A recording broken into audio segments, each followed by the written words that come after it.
한국 여행할 때 택시 타야 할까 말아야 할까 고민 많으셨죠? 어떨 땐 정말 최고의 선택인데 또 어떨 땐 최악의 경험이 되기도 하거든요. 오늘 그 이유를 속 시원하게 알려드릴게요. 자, 한국 택시를 둘러싼 이 미스테리 한번 파헤쳐 볼까요? 이게 참 재밌는 게요. 한국 택시는 정말 편리한 첨단 기술의 상징이면서도 동시에 외국인 관광객들의 불만 1순위로 꼽히기도 합니다. 정말 극과 극이죠. 이 현상을 제대로 이해하려면 한국 택시가 가진 이 두 가지 얼굴, 그러니까 천사와 악마 같은 양면을 모두 들여다봐야 합니다. 네, 바로 이겁니다. 한쪽에서는 와, 정말 최고다 하는 감탄이 터져 나오는데 다른 한쪽에서는 다시는 않다 하는 불만이 쌓이는 거죠. 이 극명한 차이가 바로 한국 택시 경험을 좋든 나쁘든 절대 잊을 수 없게 만드는 겁니다. 그럼 먼저 긍정적인 측면부터 살펴볼게요. 도대체 왜 그렇게 많은 여행객들이 한국 택시에 감동하는 걸까요? 시작은 바로 가격입니다. 킬로미터당 평균 요금이 미화로 70센트, 우리 돈으로 1,000원도 안 되는 수준이에요.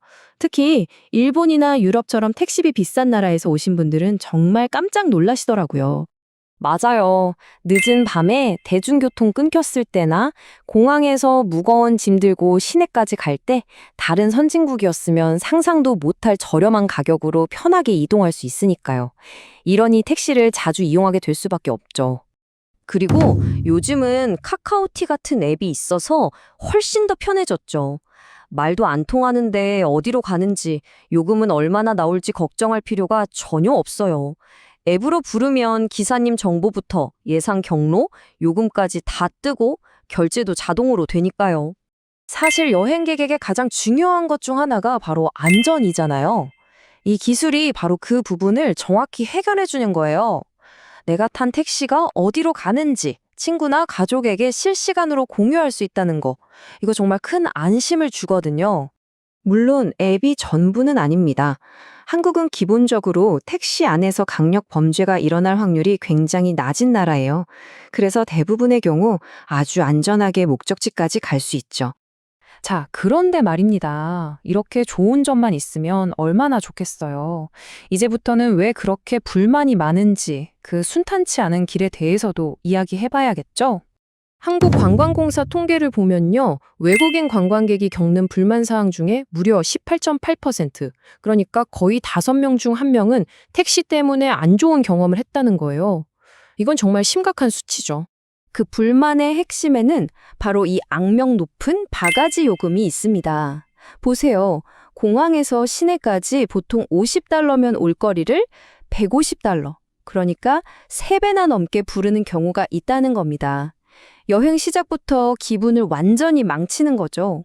이런 바가지 요금 수법도 아주 다양해요. 아예 미터기를 안 켜고 흥정하려고 하거나 일부러 길을 멀리 돌아가기도 하고 아니면 그냥 말도 안 되는 금액을 딱 정해서 달라고 하죠. 여기에 불친절한 태도는 덤이고요. 물론 대부분의 기사님들은 정말 친절하고 정직하시지만 이런 일부 때문에 전체 이미지가 나빠지는 겁니다. 이 말이 정말 핵심을 찌르는 것 같아요. 10번 좋은 경험을 해도 딱 한 번 이런 안 좋은 경험을 하면 그 여행의 기억 전체가 흐려질 수 있잖아요. 관광객 입장에서는 정말 복불복인 셈이죠. 그리고 또 하나, 바로 운전 스타일입니다. 한국 사람들에겐 익숙할 수 있지만 갑자기 멈추고 확 출발하고 휙휙 끼어드는 이 다이나믹한 운전이 외국인들에게는 거의 롤러코스터 타는 것처럼 느껴질 수 있거든요. 꽤나 스트레스 받는 경험이죠. 문화적인 차이도 빼놓을 수 없어요.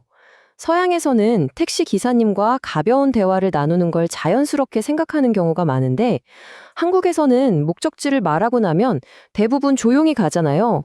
이걸 어떻게 받아들이냐에 따라서 경험이 완전히 달라지는 거예요. 어떤 사람은 군말 없이 운전에만 집중하니 프로답고 좋다고 생각하는 반면 다른 사람은 왜 이렇게 쌀쌀맞고 무뚝뚝하지? 하고 오해할 수 있는 거죠. 자, 그럼 이 완전히 다른 두 가지 경험, 이 모순을 우리는 어떻게 이해해야 할까요? 여기서 중요한 관점이 나옵니다. 택시를 단독으로 떼어놓고 보는 게 아니라 한국의 전체 대중교통 시스템이라는 거대한 그림의 한 부분으로 봐야 한다는 거죠. 이게 바로 한국 대중교통의 진짜 힘인데요. 교통카드 한 장이면 버스, 지하철, 심지어 택시까지 다 탈 수 있고 서로 갈아탈 때 할인까지 되잖아요. 이 거대하고 효율적인 시스템 속에서 택시는 마지막 목적지까지 빠르고 편하게 데려다주는 마지막 퍼즐 조각 같은 역할을 하는 겁니다. 그래도 다행인 건 이런 문제점들을 그냥 보고만 있지는 않다는 겁니다. 정부나 지자체에서도 택시 서비스의 문제점을 알고 개선하기 위해 계속 노력하고 있거든요. 예를 들면 관광객이 많이 가는 지역에서는 바가지 요금이나 승차 거부를 집중적으로 단속하고 있고요.